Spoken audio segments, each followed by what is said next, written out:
The Earnestly Speaking podcast is a show that is founded on free-flowing conversation and may at times venture into mature subjects. Listener discretion is advised.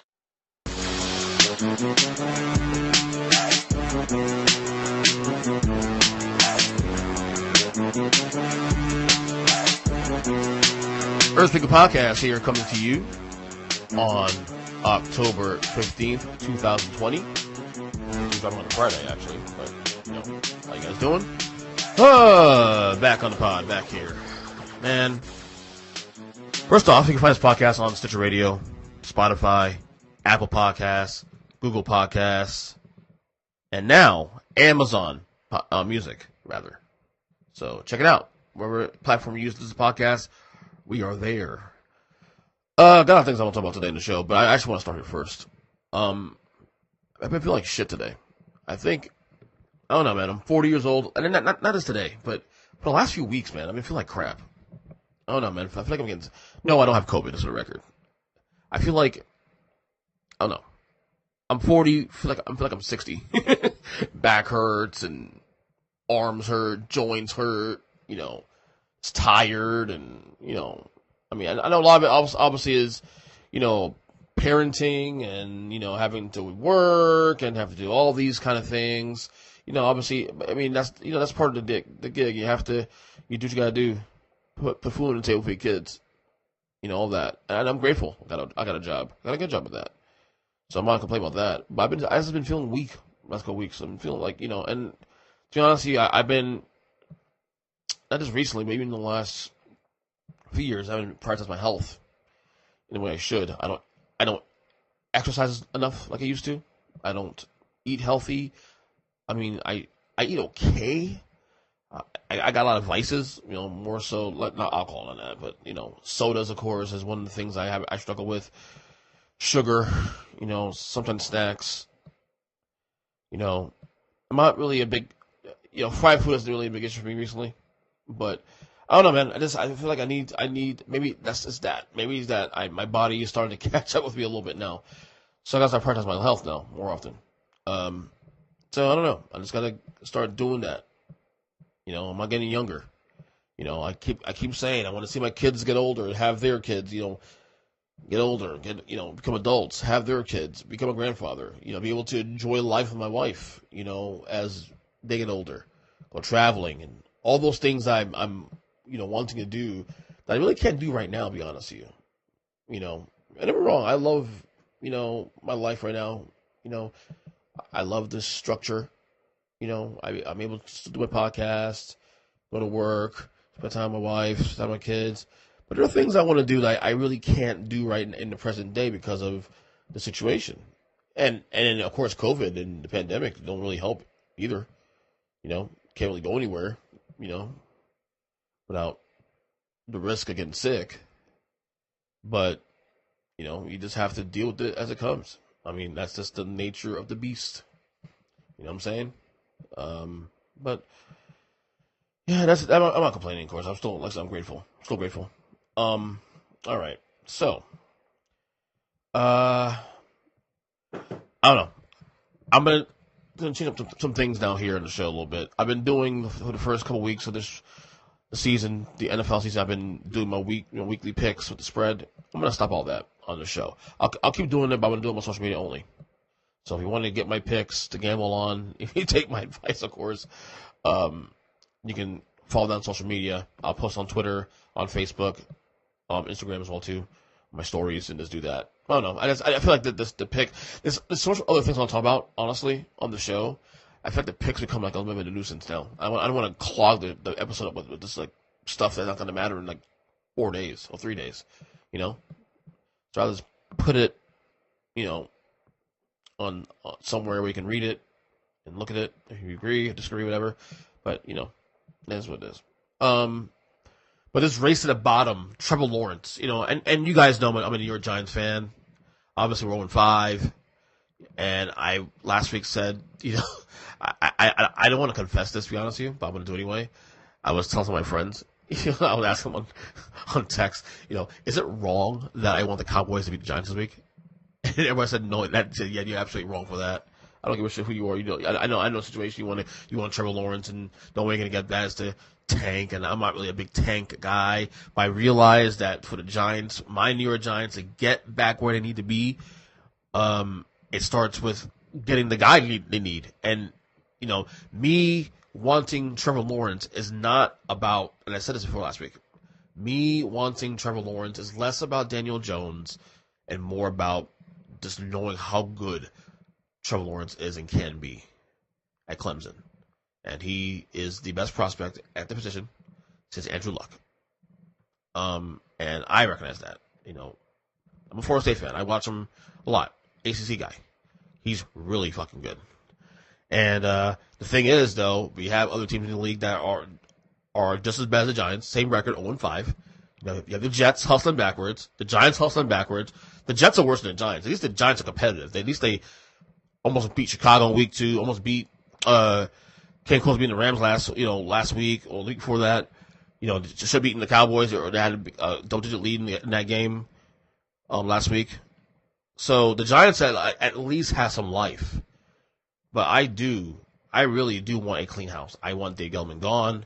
I want, look, Daniel Jones, nice kid, I'm sure, but I want Trevor Lawrence. I want Trevor Lawrence to be the quarterback for the future. It's time. We want our next Eli. And again, it's less about Daniel Jones, more about Trevor Lawrence. And the thing is, though, I think all three teams are 0-5. Giants, Jets, and now the Falcons, who just fired their coach, Dan Quinn, and the GM, Thomas Dimitroff. And, both, I would say all three teams were in the mix for Trevor Lawrence. Yes, the Falcons have Matt Ryan, but Matt Ryan's in his 13th year. He's regressing badly.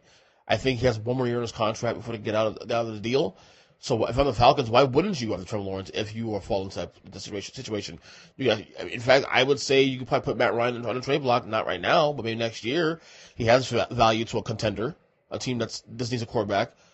I would say Matt Ryan's still pretty good. I mean, he's not top 10 right now. I would say he's still decent. Put him on the right team, maybe he can play better. Atlanta's cratering now. The Jets are terrible. The Jets right now, through the first 5 weeks, arguably the worst team I've ever seen in football. And that's saying a lot. I've seen some bad football teams. I've seen the 0-16 Lions, 0-16 Browns. I've seen, the Eagles back in '96 with Rich Kotite. They were fucking terrible. This team's pretty bad, man. It's pretty bad. They cut Le'Veon Bell, who just today signed with Kansas City Chiefs. That's a big pickup for the Chiefs, of course. And they're hustling backwards, too. They got Sam Darnold. Similar situation to the Giants with that rookie quarterback. The difference is that the Jets have a 1-year advantage on the Giants, whereas this is Daniel Jones' second year. This is Sam Darnold's third year. So technically, the Jets can justify letting Darnold go by virtue of where they're at in the contract. Assuming, of course, if they get the number 1 pick and Trevor Lawrence declares, and then all works out fine. So if I'm all three teams, Giants, Jets, and Falcons, all three teams can lose to Trevor Lawrence right now. All three teams will likely go after Trevor Lawrence, assuming they are in that position to draft him. So yeah, but right down the league, we have hustling backwards here. Hustling backwards when it comes to the Trevor Lawrence thing. So we'll see where that goes. All right, so I wanted to do this. The WWE Draft 2020 Draft is in the books. I actually wanted to do this with a guest, but unfortunately, the guest I wanted on the show could not make it tonight. So I decided, what, fuck it, I'll do it my own. Recap the draft. Now, if you listen to my other podcast, of course, the Take 3 Wrestling Podcast, we actually recapped Night 1, which is last week Friday on SmackDown. Night 2 happened on Raw this past Monday.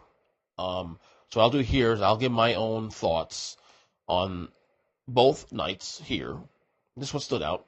And what I'll do, I'll go in order from Night 1 to Night 2. So Night 1 last week on SmackDown. Here's round 1 of the draft from SmackDown last week. So Raw drafted Drew McIntyre, no surprise there, and then Roman Reigns. Stays on SmackDown as well, too. Then Raw selects Asuka, SmackDown, and here's the first big move here. SmackDown selects Seth Rollins. This is big. Seth Rollins now off the red brand going to the blue brand. I think there's a reason why they did this. I think most likely, and you'll see down in a little bit down the rounds here why this is happening, I think Seth Rollins is going to be used to propel certain people to the main event. And I'll tell you who will be in just a second. To close out round one, obviously Raw gets 3 picks to 2 for SmackDown per round because Raw is a 3-hour show, so it makes sense. Raw selects the entire Hurt Business. Bobby Lashley, Shelton Benjamin, MVP, and Cedric Alexander. I love Hurt Business, obviously. I think they feel like tweeners to me. I mean, people say they're heels, but I think they feel like tweeners lately. Maybe because the feud Retribution, obviously, but I like where this is going. Their gimmick and the whole faction. Round 2, Raw. AJ Styles goes to Raw now, off SmackDown. I like this move for AJ Styles. SmackDown keeps Sasha Banks.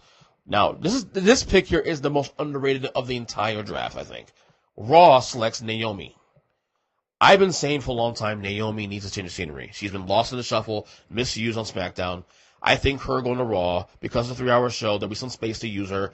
Don't be surprised if Naomi either turns heel or is in a feud with Asuka. Because I think Naomi, I'll say it again, Naomi's one of the most talented people on that roster. Like, Naomi should be in the ilk of the 4 horsewomen. She should be right in the mix with the Becky Lynch's of the world, the Charlotte Flair's of the world, Asuka's, you name it, Sasha Bailey. She's on that level, in my opinion. She's a 2-time SmackDown champion, and she should definitely get her flowers. She deserves to be in that mix. Another big move here, SmackDown on drafts, Bianca Belair. This is a big move for SmackDown. I think Bianca I think Bianca will challenge for the SmackDown title, whether it's Sasha or Bailey after Hell in a Cell. This is a big move for SmackDown, honestly. And then Raw closes out round 2 with drafting the tag team champions, Nia Jax and Shayna Baszler. Not surprised there. There you go. Round 3, Raw selects Ricochet. By the way, there's some rumors about Ricochet leaving the company, but maybe now they change of plans. Who knows? SmackDown retains Jey Uso. Notice only Jey Uso, not Jimmy, but Jey Uso only. Jimmy's still out. Raw, Mandy Rose, of course, to Raw. You got Dominic and Rey Mysterio going to SmackDown, so which means they're going to probably continue this. Not that I hate the feud between Seth Rollins and the Mysterios. And it is going somewhere. It's moving beyond just the 2 and the 3. The 3, now going to Murphy and the Mysterio daughter. Leah, I think her name is.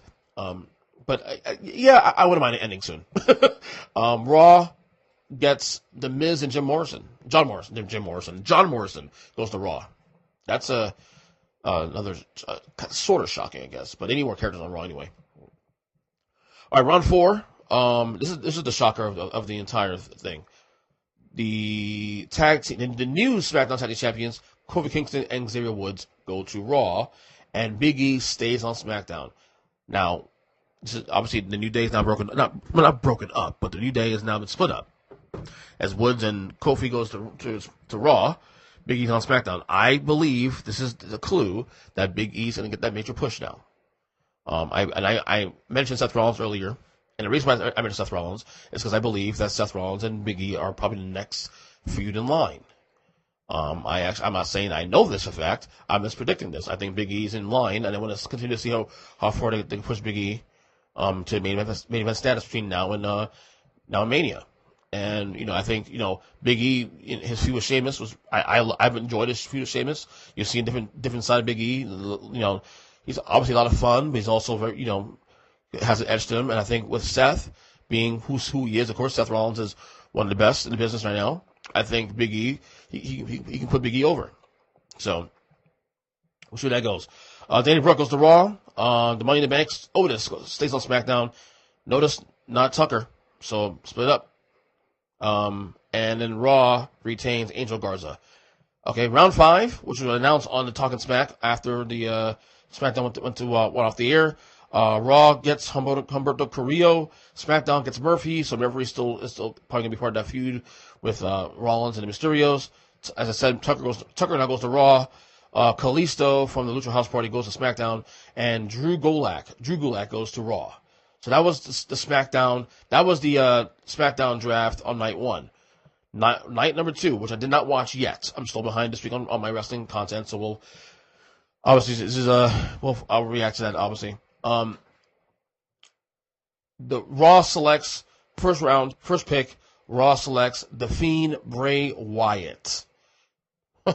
Big move there, and I think Big Jim on the show last week came on, said that they need more characters on Raw, and I think he had mentioned Bray Wyatt, The Fiend, going to Raw possibly, and there you go. SmackDown gets the women's champion Bayley goes to SmackDown. Randy Orton stays on Raw, which is a little bit shocking. I thought Randy Orton may go to SmackDown, but he stays on Raw. The Raw Tag Champions, the Street Profits, go to SmackDown, and then Charlotte Flair stays on Raw. Didn't see the show yet, but what I did hear was that both the Street Profits and the New Day swapped the belts. So as the Profits are going to SmackDown, they are now new SmackDown champions, and the New Day is the Raw Tag Champions. That's what I heard. I haven't seen Raw yet. I haven't seen any wrestling this week yet. I'll probably binge that tomorrow over the weekend. Round 2. Braun Strowman goes to Raw. From SmackDown to Raw. Daniel Bryan stays on SmackDown. Matt Riddle goes on SmackDown to Raw. Kevin Owens goes to SmackDown. Interesting. Very interesting there. And then Jeff Hardy goes to Raw. I'm very interesting here, round 2, because 4 of the 5 people here are swapping. I'm very curious about Matt Riddle, how he does on Raw. Kevin Owens to SmackDown. We'll see how that works out. Jeff Hardy going to Raw, another veteran, going to the kind of in that Mysterio role, if you will. All right, round 3. Raw selects Retribution. Okay, can someone explain this to me? Retribution, aren't they an outsider faction? Why isn't the writers? Why isn't Vince? Why aren't they treating Retribution as an outside entity? Why are they being drafted? This doesn't make any sense. I like the angle, but it's got to make sense to me. Why are you treating Retribution like they're part of the roster when in fact the writing says that they are not, that they are in, the outsiders, kind of like the NWO. Doesn't make any sense to me. I don't know why they're doing that. But they got drafted anyway, so whatever. I'm not writing this shit. So, SmackDown selects Lars Sullivan, who returned after over a year off. Funny thing is that when I got back to watching wrestling last year, June last year, I saw one Lars Sullivan match on Raw. My first Raw I watched in over a decade, and he was gone right after that. So this is the first time since him leaving. I saw him his last match when he went on Raw prior to him being on hiatus, and him back on SmackDown last week. So interesting to see how they use him. Raw retains Keith Lee, which is good. SmackDown retains King Corbin, which is good. And then Raw selects Alexa Bliss, which means now the Alexa Fiend angle will definitely continue on that brand, on the Raw brand. Round 4, Elias goes to Raw. The Intercontinental Champion Sami Zayn stays on SmackDown. Lacey Evans goes on SmackDown to Raw. Shinsuke, Nakamura, and Cesaro stay on SmackDown. Sheamus goes to Raw now. Interesting move there on Sheamus going to Raw. Round 5, Nikki Cross goes to Raw. Dolph Ziggler and Robert Roode go to SmackDown. R-Truth, the current 24/7 champion, goes to Raw, or stays on Raw rather. Apollo Crews goes to SmackDown, and Raw, Dabba-Kato goes to Raw. Round 5. Round 6, Titus O'Neil goes to Raw. SmackDown retains Carmella, who returned last week. Excuse me, coming through my throat. Peyton Royce stays on Raw. Aleister Black goes to SmackDown. That's interesting. And then Akira Tozawa goes to Raw. Round 7, which was announced on Raw Talk after Raw went dark on Monday. Lana stays on Raw. Natalya goes to SmackDown. Riddick Moss goes to Raw. The Riot Squad stays on SmackDown. Goes to SmackDown, rather. And then Arturo Ruiz goes to Raw. So, Aleister Black going to SmackDown stands out for me. Let's see how that works out. I hopefully he's been lost in the shuffle for a little bit. This feud with Kevin Owens will continue on that SmackDown brand, which is good. We'll see if this means something going forward. Other than that, what's still out here? Apollo Crews going to SmackDown. I mean, that's a good. That's good for him actually, because I get more eyeballs. Because Apollo Crews, winning the U.S. title over the summer, he got a little bit of rub over the summer, on Raw. Let's see, it works out for him on the Blue brand now. Other than that, other standouts there. Elias is back. Alexa Bliss going to Raw, like I said, with continuing that angle with the Fiend. That's pretty cool. That should be okay. So not a couple surprises there, here and there, but nothing over the top. That's like I think most of the moves that I see here make sense. Mostly make sense. Like I said, I think the feud that's gonna be next is gonna be Seth Rollins and Big E. I really believe that will be the next feud going forward. So, but that's the WWE recap. WWE Draft recap for 2020. We'll see what happens there going forward. It should be an interesting year of wrestling on WWE. Staying on wrestling, pro wrestling, by the way. This past Wednesday, AEW Dynamite celebrated the #1 anniversary. Didn't watch the show yet. I'll watch the show over the weekend. Lately my order of watching wrestling. I typically watch all my shows on a weekend because the week's kind of hectic. The kids, sometimes don't let me sit and watch it, and obviously I want to watch it and critique it.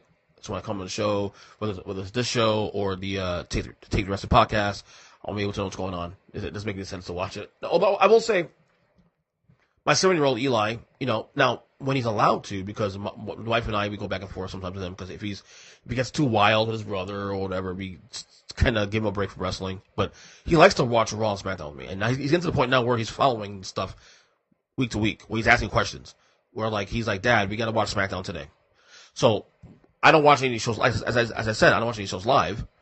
And SmackDown, doesn't hit Hulu until a full 24 hours after it airs, which so that's Saturday night.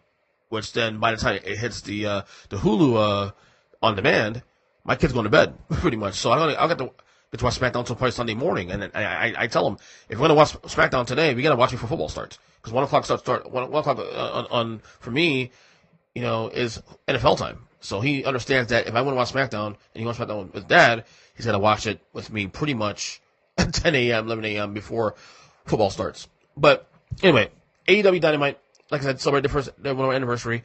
Obviously, I'm a big mark for AEW. And I'll be honest with you, I can still be honest with how I feel about the show. It hasn't been perfect, obviously. There's been some good, there's been some weird, and some bad, of course. Obviously, I believe their tag team division has been the best, is the best by far in pro wrestling. I don't think that's even an argument. I think every wrestling pundit will agree with that. The women's division needs work, a lot of work. I will say, though, in the last few months, especially 2 months, I would say, there's been some light at the end of the tunnel with that. Bringing in some new talent, Serena Deeb and a couple other, I can't remember names right now, but a couple of people have come in recently, have signed with the company, and has at least given some light to the company, some light to the division a little bit. I'm not saying that they're on the way right now, being right there with with NXT and Raw and SmackDown, but I will say it's better. The women's division right now is a little better now than it was, say, early 2020. I'll give you that. Obviously, I love MJF, love Moxley. Obviously, Chris Jericho and what he's done, putting guys over, as much as he could. His first year with the company, phenomenal. Like I said, I like most things that they've done. They've made some errors too. The Nightmare Collective was a horrible angle, but the thing with AEW, I will say, in Dynamite, what they've done is that when they've gotten something wrong, they don't make it. They don't treat their audience like idiots. They actually they will pull the rug if they know that's not working. The one angle I will say they really stuck with that people didn't like at first, but I think it's catch on now. The Dark Order angle, which I was kind of like, what is this all about? But as they've gone on, obviously you bring in Brody Lee, sign him. It's made more sense now, again, so they stuck with that. But the ones that didn't work, they just pulled the rug from under. That's simple. I'll give them a solid B plus for the first year. I think they've done a good job. Like I said, there's still tweaks to be made, of course. The broadcasting booth is pretty good. Jim Ross has been okay. He's had his moments where sometimes he'll forget things, he'll say certain things that don't make any sense. I think the star right now, the voice of AEW Dynamite, in my opinion, is Excalibur. He's the voice of AEW, in my opinion. So there's that. But overall, I think Tony Khan's done a good job. I think they've really, I love Cody. Obviously, I've grown to like him a lot. I think my one thing with Cody is that I wish, like he won the belt back last week against Brody Lee in that dog collar match. Why did they not build that feud to the next pay per view? That's it. Brody Lee and Cody is a pay per view type match. Now they may have something bigger for Cody in a month on the next pay per view, which is I think it's what's it, not All In, the other name, whatever. But a couple things couple things there that they can improve on, building feuds and letting it simmer a little bit. But overall, I think they've done a decent job of getting talent over. Kenny Omega and Hangman had the belts for a little while. The Young Bucks had not been near the tag title yet. There's, things of that nature. I think they've done a good job. I think they're really putting a good effort. And obviously, there's a market for them. The one thing I don't want, I said when we started this, is I didn't want AEW to try to compete with WWE. You're not going to beat WWE. WWE is a brand upon itself. Okay? What you can do is carve out your own niche and be the ultimate alternative to WWE. You can do more. Obviously AEW is a lot more edgier. They're a little more loose in the language. You can say the word shit. Not fuck, but you can say the word shit and asshole and middle fingers, all that. WWE can't do that. They won't do that. So you have that edge to use to cut that niche for yourself. And they're doing that. So which is good. But I wouldn't get caught up on about WWE, what they're doing, what NXT's doing. Just focus on you, build your brand, build your talent. Hopefully this virus behind it is in the past by next year. I mean, go back to crowds hopefully some point next year, and things will be gravy. So I give AEW a solid B plus for their first year. Okay. So a little bit of political talk real quick. I know as I say that, people will say, well, what the fuck, that's great. Now I'm going to turn this fucking podcast so I don't have any politics. But no, seriously. This will be pretty short. So, the Bulwark, which is a center-left, center-right publication, run by former Republican Charlie Sykes, is become like my favorite political publication, right down the land. Love his podcast, especially. He's been great. He's actually retweeted this podcast before. I mentioned him because I mentioned him on the show about a month or two ago. Mentioned how much I enjoyed his podcast, and I put it on the Twitter, and he retweeted it twice. So thank you, Charlie, for that. I really appreciate that. He's on MSC quite a few times and regular on their rotation of shows. But anyway, which I only watched that for the record, but just saying it. But they've been my favorite place to follow real nuanced, common sense political discussion. And I'm subscribed to a newsletter, of course. I'm really considering actually becoming a paid subscriber to their Bulwark Plus, newsletters and all that. They're going to make that behind a paywall, which I'm really considering actually supporting, because I really love the writers and people behind there. I love Tim Miller and those guys and JBL and all that. Anyway, but this past week, I think it was on Monday or Tuesday, a newsletter came through, and it was focused on West Virginia. West Virginia is obviously one of the most conservative states in this country. And the whole premise of the newsletter was to focus on the polls in West Virginia in terms of where the race is at in that state. Now, there's no way in hell Biden's winning West Virginia, obviously. West Virginia has not gone blue since Bill Clinton won in 96 against Bob Dole. Since then, West Virginia has been pretty much not just a red state, it's been ruby red. I have the numbers here because this was in the newsletter.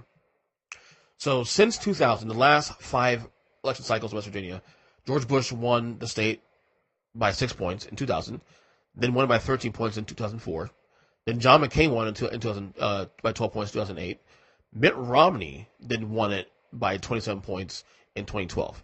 And then 4 years ago, Donald Trump won it by 42 points in 2016. Now, again, not really surprised. West Virginia is a very conservative state. But what's happening here is that the numbers in the state now, between Joe Biden and Donald Trump, are actually shrinking. So right now, based on the polls, Donald Trump is I say only, but when you compare it to 2016, he's up 22 points, 23 points in West Virginia. Okay, that's a lot, yes. But when you compare it to the margin he won in 2016, that's pretty much half of the voting. If this is true, of course, that's half of the votes that he's lost. In 2016. So the reason I bring this up is that look, as I said, West Virginia is going to go in the Trump column no matter what. But what it does indicate is that there is deterioration in that state, which means if there's deterioration for Trump in that state, what does that say for the rest of the country? States that he should be leading at by margins that are competitive, or states that are battlegrounds are now leaning blue. For example, Texas and Georgia. I think he'll still win those states. But the very fact that those states are competitive right now, based on the polling, spells deterioration. States like Arizona, which typically goes red every year. Now, granted, it's been trending to a purple state because of the changing demographics. But right now, and last week, CNN did their electoral college, update, and they took Arizona and moved it from a battleground toss-up to a lean Biden. Okay? States like that. There are states that he should be leading by 10-plus points that he's either competitive, like either leading by 2-3 points, or behind on. So, West Virginia represents deterioration on a larger scale, number-wise, from 42 points to 23 points. That's a big drop-off. And if there's a big drop-off there, then it's certainly a big drop-off elsewhere, too. In states that are swing states like Florida and Pennsylvania and Michigan and Wisconsin. And here's the deal. I know Touch Warriors do this podcast. They're not going to want to hear this. And that's fine. But this is the reality of the situation. Donald Trump has about the same margins as he did in 2016. He has to win the Rust Belt again, and based on the polling, he's losing 3 of those states. He's losing Pennsylvania. He's losing Michigan badly, actually. He's losing Wisconsin.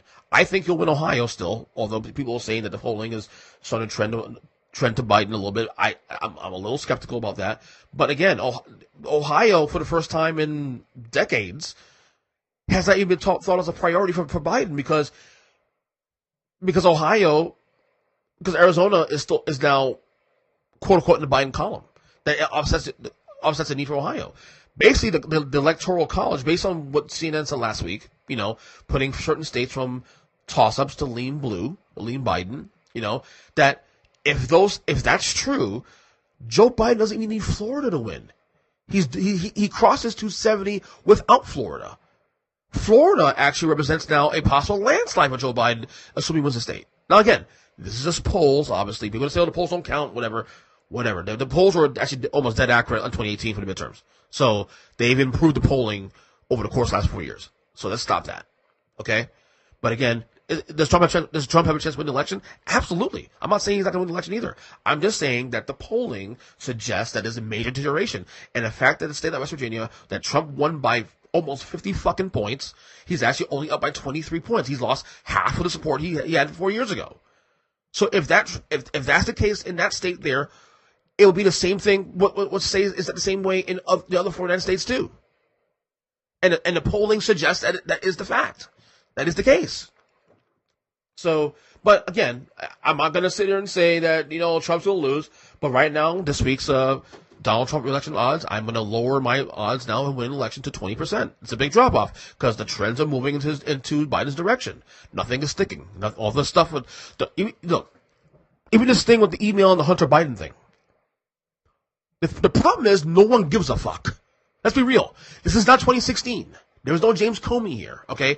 We have a coronavirus. You can bring up Hunter Biden all you want, but the fucking guy next door to me right now, meanwhile, is suffering from is struggling to find jobs, whatever, because of the virus. that Trump not saying that Trump was to blame for it. He's not to blame for the virus. But people feel that that his handling of the virus was not adequate. So it's not going to stick. There's too much fires to put out. You have the coronavirus. You have the healthcare situation. You have so many things that this is not 2016 where Trump was an idea. Now there's 4 years of material to use against Trump to decide your vote. I'm not telling you to vote for.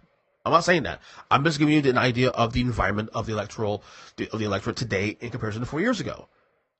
I live in reality. I'm a moderate. I have friends on both sides of the aisle. I talk to people on both sides of the aisle. I listen to material on both sides of the aisle. Okay? And it doesn't look good for Donald Trump. I'm just saying. So, in that case, West Virginia is definitely a clue, a major clue of serious deterioration around the election. Okay, on the TV end of things today, or I've done this week, Caught Up on the Circus. A lot of shows I'm behind on. Man, this is the only good thing about the NBA Finals being over now, is that I've been able to catch on some of my shows. I fell behind on when the playoffs started, and the playoffs every day, and it was pretty much all day long. So a lot of stuff that I would want to watch, it just went by the wayside. Finally finished season 1 of The Boys. 2 nights ago. Phenomenal show. I started season 2. I'm about 2 episodes in. I'll review that probably after next week. I plan to be done with season 2 of The Boys at some point this weekend. But I love the show so far. I love the show. I would have been caught up with it like a week ago if the finals weren't here, or if my Heat were in the finals on top of that. But yeah, love The Boys. Love season 1. Probably not watching it again just to kind of make sure I get all the little things, the little details in the show. But I really enjoyed it. It's very, like I said, I called it, like, the comparison I used was Deadpool, because it's very vulgar, it's very gruesome, graphic, all that, very, very Deadpoolish. Is that what you think it is? But I enjoyed it. And also, announced yesterday too, Dexter is returning, to Showtime after, what was it, 7 years? The finale was in 2012, right? I believe it was 2012 before I had my first kid. I love Dexter, one of my all-time favorite shows. However, Dexter's ending, him becoming a lumberjack, reveals lumberjack at the end of the series. Spoiler alert. Although it can't be called spoiler alert if you actually haven't watched the show in 7 years. Probably the worst, if not one of the worst, if not the worst ending in history of television. And to me, it hurts only because I love the show. Like, to me, season 1 through 4 might be some of the greatest seasons in history of television. Season 4 is certainly, in my opinion, arguably the greatest season of television I've ever seen in my life. So went down in quality. Season 5, season 6 a little bit, but was still solid. Season 7 was kind of eh. I thought season 8 was pretty decent, actually, but the ending just spoiled the whole thing. It really did. I think Dexter and How I Met Your Mother are the 2 endings I cannot stand. And maybe Weeds also. I like the ending for it also. But yeah, it's going to be a 10 episode limited series on Showtime. I don't know when it's going to start. I read the article, but I didn't see a date on there. But it should probably be, if I had to guess, probably next year. Because I'm obviously COVID and all that stuff. I'm not even sure they start filming it, to be honest with you. So, but that's the plan. So I was glad to be able to clear it up. Hopefully, maybe it'll be like 10 years later, and maybe his son Harrison is going to be just like him. I don't know. Bless better. Also, I don't know. But yeah. I'm glad it's come back. What I'll probably end up doing is that once they announce the date of the show and we get closer to the show coming back, I'll probably watch the show over again. We'll see. So that'll do it for this podcast. Again, today's date, October 15th, 2020. Until next time, you can follow me on Twitter at EJ7. Check out, hopefully I'll be sending our first newsletter next week. That's at earnestlyspeaking.substack.com. Of course, website, earnestlyspeaking.net. Until then, see you guys later. Love you guys. And see you.